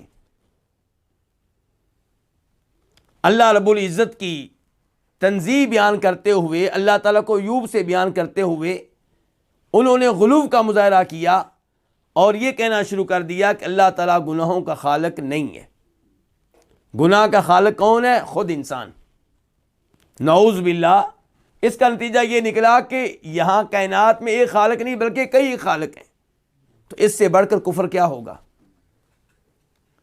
دوسری طرف وہ لوگ بھی غلط ہیں جو کہتے ہیں کہ اللہ کی محبت اور اللہ کا ارادہ ایک ہی چیز ہے۔ جب ہم نے ان سے کہا کہ یہاں پہ اللہ تعالیٰ کہہ رہے ہیں کہ اللہ تعالیٰ فساد سے محبت نہیں کرتے، جبکہ فساد اللہ کے ارادے کے بغیر نہیں ہو سکتا، تو وہ کہتے ہیں کہ واللہ لا یحب الفساد سے مراد یہ ہے کہ اللہ تعالیٰ فساد سے محبت نہیں کرتا، فساد نہیں چاہتا مومنوں کے لیے، ان کے کافروں کے لیے چاہتا ہے۔ تو کہنے کا مطلب یہ ہے کہ محبت کو بھی مانا جائے اور اللہ کے ارادے کو بھی مانا جائے۔ دنیا میں کوئی بھی گناہ اللہ کے ارادے کے بغیر نہیں ہو سکتا، اللہ کی مشیت کے بغیر نہیں ہو سکتا، لیکن اللہ نے بتا دیا ہے کہ یہ گناہ اور یہ اعمال مجھے پسند نہیں ہیں، مجھے محبوب نہیں ہیں، تم ان سے بچ جاؤ۔ اس کے بعد اللہ تعالیٰ فرماتے ہیں وَإِذَا قِيلَ لَهُ اتَّقِ اللَّهَ أَخَذَتْهُ الْعِزَّةُ بِالْإِثْمِ فَحَسْبُهُ جَهَنَّمُ وَلَبِئْسَ الْمِهَادُ۔ اور جب اس سے کہا جاتا ہے اتق اللہ، اللہ سے ڈر جا، اخذت العزت بالاسم، تو عزت اس کو ابھارتی ہے بالاسمی، گناہ پہ، فحسبہ جہنم، تو اس کے لیے جہنم کافی ہے، اسے جہنم کافی ہے، وَلَبِئْسَ الْمِہَادُ، اور البتہ برا بچھونا ہے یہ کیا؟ یہ جہنم۔ وَإِذَا قِيلَ لَهُ، اذا کا معنی کیا ہے؟ جب، قیل فعل ماضی ہے مجہول کے لیے، کہا جاتا ہے، لہو اس سے، کس سے؟ اس منافق سے جس کا تذکرہ ہو رہا ہے۔ تو جب اس سے کہا جاتا ہے اتق اللہ، اللہ سے ڈر جا، یعنی کہ اللہ سے ڈر جا، فساد نہ کر، تو اخذتہ العزہ، تو اس کو پکڑ لیتی ہے، اس کو آمادہ کرتی ہے، اس کو ابھارتی ہے، کیا؟ العزہ، اس کی جھوٹی عزت، اس کا جھوٹا وقار، یہ اس کو آمادہ کرتا ہے، اس کو ابھارتا ہے، کس چیز پہ؟ بالاسمی، گناہ کرنے پہ۔ اللہ تعالیٰ فرماتے ہیں فحسبہ، پس اس کو کافی ہے، حسب کا معنی کیا ہوگا؟ کافی، ہو اسے، کیا کافی ہے؟ جہنم، جہنم۔ جہنم یہ آگ کے ناموں میں سے ایک نام ہے، جیسے جنت کے کئی ایک نام ہیں، ایسے ہی جہنم کے کئی ایک نام ہیں، ان ناموں میں سے ایک نام یہ ہے۔ وَلَبِئْسَ، لام کا معنی کیا؟ البتہ، بئس برا ہے، المہاد بچھونا۔ اب ہم آتے ہیں اس آیت کی تفسیر کی طرف۔ آیت نمبر 204 سے اللہ رب العزت منافقین کی بری عادات کا تذکرہ کر رہے ہیں، اور ٹوٹل یہ عادات کتنی ہیں؟ 5۔ 4 کا تذکرہ پہلے ہو چکا ہے، اور اس آخری آیت میں، آیت نمبر 206 میں 5ویں بری عادت کا تذکرہ ہوا ہے، بری خصلت کا تذکرہ ہوا ہے۔ وہ یہ کہ جب کبھی منافق سے کہا جائے گا کہ اللہ سے ڈر جا، تو وہ اللہ سے ڈرنے کی بجائے گناہ کرنے میں مزید شیر ہو جائے گا۔ اور اس آیت میں عبرت ہے سچے مسلمانوں کے لیے، سچے مومنوں کے لیے۔ کئی ایک مسلمان بھی ایسے ہیں جنہیں جب کسی گناہ سے روکا جائے اور کہا جائے اللہ سے ڈر جاؤ تو غصے میں آ جاتے ہیں، ناراض ہونے لگتے ہیں، جبکہ اللہ رب العزت نے اپنے نبی کو مخاطب کر کے کہا ہے سورہ احزاب کے شروع میں، یا ایھا النبی اتق اللہ ولا تطع الکافرین والمنافقین، کہ اے نبی آپ اللہ سے ڈر جائیں اور کافروں اور منافقین کی بات نہ مانیں۔ تو اگر مجھ سے کوئی غلطی ہو رہی ہو، آپ سے کوئی غلطی ہو رہی ہو، کوئی مسلمان بھائی کہے اتق اللہ، تو فوراً کہنا چاہیے بالکل میں اللہ سے ڈرتا ہوں۔ اپنے عمل پہ نظر ثانی کرنی چاہیے، اپنے قول پہ نظر ثانی کرنی چاہیے، بجائے اس کے کہ آپ غصے میں آ جائیں کہ مجھ سے کیوں کہا گیا اللہ سے ڈر جا، کیا میں اللہ سے ڈرتا نہیں ہوں؟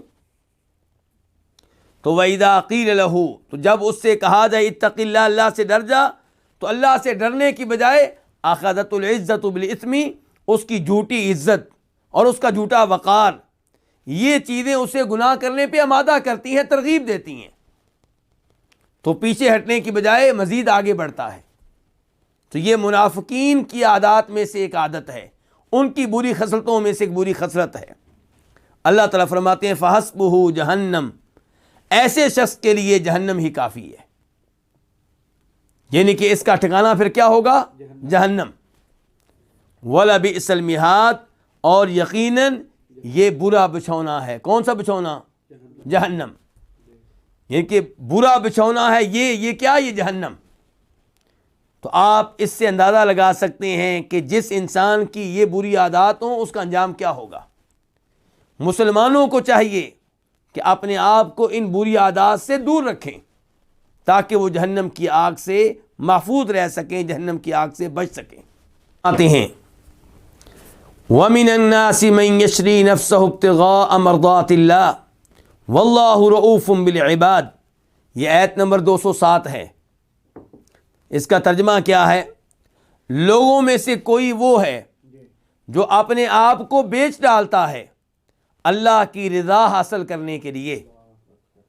واللہ رؤوف بالعباد، اور اللہ تعالی بہت شفقت کرنے والا ہے بالعباد، بندوں پہ۔ ومن الناس، من تبعیدیہ ہے تو معنی کیا دے گا؟ بعض کا، لوگوں میں سے کوئی ایسا ہے کہ جو اپنے آپ کو بیچ ڈالتا ہے۔ الناس کا معنی کیا؟ لوگ۔ من اسم موصول ہے جو کے معنی میں، یشری بیچ ڈالتا ہے، یشری فعل مضارع ہے واحد کے لیے، اس کا ماضی کیا ہوتا ہے؟ شرا، شرا یشری بیچ ڈالنا، اور اشترا یشتری جس میں تا آ جاتی ہے اس کا معنی کیا ہوتا ہے؟ خریدنا۔ تو اشترا یشتری خریدنا اور شرا یشری بیچنا۔ تو لوگوں میں سے کوئی وہ ہے یشری جو بیچ ڈالتا ہے نفسہ، اپنا نفس، اپنا آپ، ابتغاء حاصل کرنے کے لیے، کیا حاصل کرنے کے لیے؟ مرضات اللہ، اللہ کی رضا۔ ابتغاء مفعول لہو بن رہا ہے، اللہ کی رضا حاصل کرنے کے لیے اپنے آپ کو بیچ ڈالتا ہے۔ واللہ، اور اللہ تعالی رؤوف، فاعل کے وزن پہ اللہ کا نام ہے، بہت شفقت کرنے والا ہے، بہت مہربان ہے، بالعباد، بندوں پہ، یعنی کہ ایسے بندوں پہ جو اپنا آپ بیچ ڈالیں اللہ کی رضا حاصل کرنے کے لیے، اللہ تعالیٰ ایسے بندوں پہ بہت شفقت کرنے والا ہے۔ بالعباد جمع ہے کس کی؟ عبدن کی، عبدن ایک بندہ، عبادن بندے۔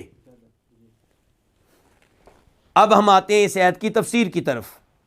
سب سے پہلے اس آیت کا سبب نزول، شان نزول، اس آیت کے بارے میں سعید بن مسیب کہتے ہیں کہ یہ آیت نازل ہوئی ہے صہیب رومی کے بارے میں۔ صہیب رومی جب مکہ سے نکلے مدینہ کی جانب ہجرت کرتے ہوئے تو مکہ کے کچھ لوگوں نے ان کا پیچھا کیا، تو صہیب رومی ان کو دیکھ کر اپنی سواری سے نیچے اترے، اپنے تیر نکالے اور ان کو آواز دے کر کہا تم جانتے ہو کہ میں بہترین تیر انداز ہوں، میں تیروں کی بارش برساؤں گا، اور تیر ختم ہو گئے تو پھر تلوار سے مقابلہ کروں گا۔ تمہیں میں اختیار دے رہا ہوں، لڑائی کا میدان اختیار کرنا چاہتے ہو تو میں حاضر ہوں، اور اگر تم مال چاہتے ہو تو میں بتا دیتا ہوں کہ میرا مال کہاں پہ پڑا ہے، وہ لے لو اور مجھے مدینہ جانے دو۔ چنانچہ ان لوگوں نے کہا کہ ہمیں بتاؤ تمہارا مال کہاں ہے۔ صہیب رومی نے بتا دیا کہ مال کہاں ہے، تو انہوں نے صہیب رومی کا راستہ چھوڑ دیا اور ان کا تعاقب مزید نہیں کیا۔ تو صہیب رومی جب نبی علیہ الصلوۃ والسلام کے پاس پہنچتے ہیں تو آپ کہتے ہیں ربح البیع ابا یحییٰ، ابو یحییٰ کنیت ہے کس کی؟ صہیب رومی کی۔ آپ کہتے ہیں کہ ابو یحییٰ، تم نے جو سودا کیا ہے کہ مال دے دیا اور مدینہ کی جانب ہجرت لے لی، ان کو مال دے کے تم نے اپنا راستہ صاف کر لیا، مدینہ ہجرت کرنے میں تم کامیاب ہو گئے، یہ سودا بہترین سودا ہے، بہترین بیع ہے، بہترین کاروبار ہے، بہترین تجارت ہے۔ تو یہ سبب نزول بتایا گیا ہے، اور اسے امام ابن سعد الطبقات الکبریٰ میں روایت کرتے ہیں، لیکن یہ سبب نزول بھی صحیح سند کے ساتھ نبی علیہ الصلوۃ والسلام سے ثابت نہیں ہے۔ اس لیے صحیح بات یہ ہے کہ یہ آیت صہیب رومی کے بارے میں بھی ہے اور دیگر صحابہ کرام کے بارے میں بھی ہے، دیگر ان عظیم لوگوں کے بارے میں بھی ہے کہ جنہوں نے اللہ کی رضا کو حاصل کرنے کے لیے اپنی جان کی پرواہ نہیں کی۔ اور ایسے ہی لوگوں کے بارے میں اللہ تعالیٰ کہتے ہیں ان اللہ اشتری من المؤمنین انفسهم واموالهم بان لهم الجنہ، کہ اللہ رب العزت نے مومنوں سے خرید لیے کیا؟ ان کے مال اور ان کی جانیں، دیا کیا؟ اس کے بدلے میں ان کو اللہ نے جنت دی ہے۔ یقاتلون فی سبیل اللہ، یہ لوگ اللہ کی راہ میں لڑیں گے، قتل ہوں گے، قتل کریں گے اور اللہ سے جنت کو پائیں گے۔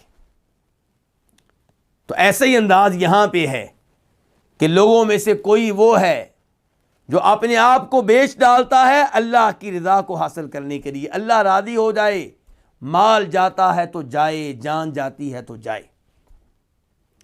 یہ عظیم صحابہ کرام تھے جنہوں نے اپنا وطن قربان کر دیا، اپنا مال قربان کر دیا، رشتہ دار قربان کر دیے، کس کی خاطر؟ ایمان بچانے کے لیے، دین بچانے کے لیے۔ اور افسوس سے کہنا پڑتا ہے کہ آج کا نوجوان مسلمان ملک سے نکلتا ہے، کافر ملک کی راہ اختیار کرتا ہے، اپنے دین کو خطرے میں ڈالتا ہے، کس کی خاطر؟ مال کی خاطر، دنیا کی خاطر۔ تو وَمِنَ النَّاسِ مَن يَشْرِي نَفْسَهُ ابْتِغَاءَ مَرْضَاتِ اللَّهِ، لوگوں میں سے کوئی وہ ہے جو اپنے آپ کو بیچ ڈالتا ہے اللہ کی رضا حاصل کرنے کے لیے۔ اس سے پتہ چلا کہ اللہ کی صفات میں سے ایک صفت ہے رضا، راضی ہو جانا، اور اللہ کی رضا بہت بڑی نعمت ہے۔ جس کو اللہ کی رضا مل گئی، اللہ کی خوشنودی مل گئی، اسے دنیا کی ہر نعمت مل گئی، اسے آخرت کی ہر نعمت مل گئی۔ اسی لیے اللہ تعالیٰ نے بہت سی آیات میں جنت کا تذکرہ کیا اور کہا وَرِضْوَانٌ مِّنَ اللَّهِ اکبر، کہ جنت سے بھی بڑی نعمت کیا ہے کہ اللہ ان پہ راضی ہو گیا۔ جنت والوں پہ جنت سے بڑی اللہ کی نعمت کیا ہے کہ اللہ ان پہ راضی ہو گیا۔ تو ہم اللہ کے فضل و کرم سے جیسے اللہ کی دیگر تمام صفات کو مانتے ہیں، صفت کو بھی مانتے ہیں کہ اللہ تعالیٰ کئی لوگوں پہ راضی ہو جاتا ہے، لیکن افسوس سے کہنا پڑتا ہے کہ کئی لوگوں نے یہاں پہ بھی ڈنڈی ماری ہے اور اس صفت کو ماننے سے انکار کر دیا، اس کی تعویل کی ہے۔ کہتے ہیں کہ اللہ کی رضا سے مراد کیا ہے کہ اللہ تعالیٰ ثواب دیتا ہے یا ثواب دینے کا ارادہ کرتا ہے، جبکہ صحیح بات یہ ہے کہ اللہ کی رضا یہ اللہ کی صفت ہے، اس کو حقیقتاً مانا جائے، اور پھر اس کے ساتھ یہ کہا جائے کہ جن پہ اللہ راضی ہو جائے ان پہ اللہ تعالیٰ انعامات کی بارش کرتا ہے، انہیں اجر و ثواب دیتا ہے، انہیں جنت دیتا ہے، انہیں نعمتیں دیتا ہے، انہیں نوازتا ہے۔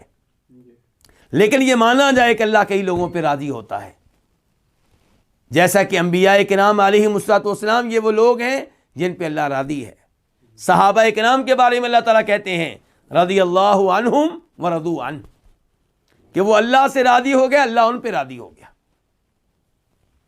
اور ہم اللہ تعالیٰ سے دعا کرتے ہیں کہ اللہ تعالیٰ ہم پہ بھی راضی ہو جائے، اللہ ہمیں بھی اپنے ان بندوں میں شامل فرما لے جن پہ اللہ راضی ہوتا ہے۔ اس کے بعد فرمایا واللہ رؤوف بالعباد، اور اللہ تعالیٰ بندوں پہ بہت زیادہ شفقت کرنے والا ہے۔ رؤوف اللہ کے ناموں میں سے ایک نام ہے، اور اس نام سے اللہ کی صفت رافت کا پتہ چلتا ہے۔ ایک اللہ کی صفت ہوتی ہے رحمت، اور ایک کیا ہے رافت، دونوں قریب قریب ہیں۔ تو جیسے ہم اللہ کی صفت رحمت کو مانتے ہیں، ایسے اللہ کی صفت رافت کو مانتے ہیں۔ جیسے ہم اللہ کے نام رحیم اور رحمان کو مانتے ہیں، ایسے ہی اللہ کے نام رؤوف کو مانتے ہیں۔ تو اللہ تعالیٰ اپنے ایسے بندوں پہ کیا کرنے والا ہے؟ شفقت کرنے والا ہے، ان پہ رحمت فرمانے والا ہے۔ تو اللہ رب العزت نے ان آیات میں دو طرح کے نمونے پیش کیے ہیں، ایک اچھا نمونہ اور ایک برا نمونہ۔ تو اللہ نے یہ ہمارے سامنے کیوں ذکر کیے ہیں؟ تاکہ ہم دیکھ لیں کہ ہم نے کس نمونے کو اختیار کرنا ہے۔ ایک نمونہ ان لوگوں کا جو اللہ کی رضا پانے کے لیے، اللہ کی خوشنودی پانے کے لیے ہر چیز کو قربان کرنے کے لیے تیار رہتے ہیں، حتیٰ کہ اپنی جان دے دیتے ہیں۔ اور ایک نمونہ ان لوگوں کا جو دنیا پانے کے لیے کئی دفعہ بظاہر ایمان کا دعویٰ کر دیتے ہیں، مسلمانوں سے بچنے کے لیے، مسلمانوں سے دنیاوی فوائد پانے کے لیے بظاہر اسلام کا، ایمان کا دعویٰ کر دیتے ہیں، لیکن حقیقت میں وہ کیا ہوتے ہیں؟ کافر ہوتے ہیں۔ اللہ رب العزت سے دعا ہے کہ اللہ رب العزت ہمیں ان بندوں میں شامل فرمائے جو اللہ کی رضا کو پانے کے لیے ہر طرح کی قربانی دینے کے لیے تیار رہتے ہیں، اور اللہ تعالی ہمیں اپنی تمام صفات پہ اور اپنے تمام ناموں پہ ایمان لانے کی توفیق بخشے۔ وآخر دعوانا الحمد للہ رب العالمین۔